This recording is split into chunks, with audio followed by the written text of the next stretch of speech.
ಒಬ್ಬ ಪಂಡಿತರು, ತುಂಬ ಓದ್ಕೊಂಡಂಥವ್ರು, ಇವರಂಥವ್ರು ಅಂತ ಹೇಳಲ್ಲ, ತುಂಬ ಪಂಡಿತರು. ಅವರೊಬ್ಬ ಗಾಣಿಗನ ಮನೆಗೆ ಬಂದರು, ಎಣ್ಣೆ ತಗೊಳ್ಳು. ಅವಾಗೆಲ್ಲ ಈ ಗಾಣಿಗನ ಮನೆಗೆ ಎಣ್ಣೆಗೆ ಹೋಗಬೇಕಾಗಿತ್ತು. ಹೋಗಿ ಪಾತ್ರೆ ಹಿಡ್ಕೊಂಡು ನಿಂತು ನೋಡ್ತಾರೆ, ಅವ್ರ ಎತ್ತು ಗಾಣ ತಿರುಗ್ತಾ ಇದೆ, ಎಣ್ಣೆ ತನ್ನಷ್ಟಕ್ಕೆ ತಾನೇ ಬೀಳ್ತಾ ಇದೆ.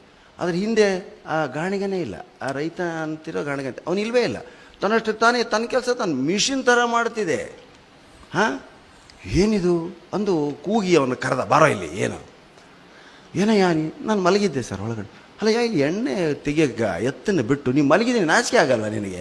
ಅವಾಗ ಅವನಂದಂತೆ, ಇಲ್ಲ ಸರ್ ಅದು ತಿರುಗ್ತದೆ ಅಷ್ಟೇ, ಅದು ಗೊತ್ತು, ಅದು ಎತ್ತದು ಗೊತ್ತು, ತಿರುಗ್ತದೆ, ಏನು ಪ್ರಾಬ್ಲಮ್ ಇಲ್ಲ. ಅಲ್ಲಯ್ಯ ಅದು ತಿರುಗುತ್ತೆ ಅಂತ ನೀನು ಮಲಗದವನಿಗೆ ಹೇಗೆ ಗೊತ್ತಾಗುತ್ತೆ? ಪಂಡಿತರೇ ಅದ್ರ ಕೊರಳಲ್ಲಿ ಗಂಟೆ ಇದೆ ನೋಡಿ ಅಂದಂತೆ. ಗಂಟೆ ಕಟ್ಟಿದ ಬಡ್ಡಿ ಮಗ ಅವನ. ಅದು ತಿರುಗಬೇಕಾದ್ರೆ ಡಣ್ ಡಣ್ ಡಣ್ ಡಣ್ ಅಂತ ಶಬ್ದ ಆಗ್ತಿತ್ತು. ಆ ಗಂಟೆ ಶಬ್ದ ಮೇಲೆ ಅದು ತಿರುಗ್ತಾ ಇತ್ತು. ಆಶ್ಚರ್ಯ ಆಯಿತು ಪಂಡಿತರಿಗೆ. ಆದರೂ ತರ್ಕ ಪಂಡಿತರು ಸುಮ್ಮನೆ ಇರೋಕ್ಕಾಗಲ್ಲ. ಅಲ್ಲಯ್ಯ ಅದು ನಿಂತಲ್ಲೇ ನಿಂತು ಗೋಣ ಹಾಕಿದರೆ ನೀ ಏನು ಮಾಡ್ತಿ? ಆಗ ಅವನು ಒಂದೇ ಉತ್ತರ ಕೊಟ್ಟ, ಅದು ನಿಮ್ಮಷ್ಟು ತರ್ಕ ಓದಿಲ್ಲ ಪಂಡಿತ.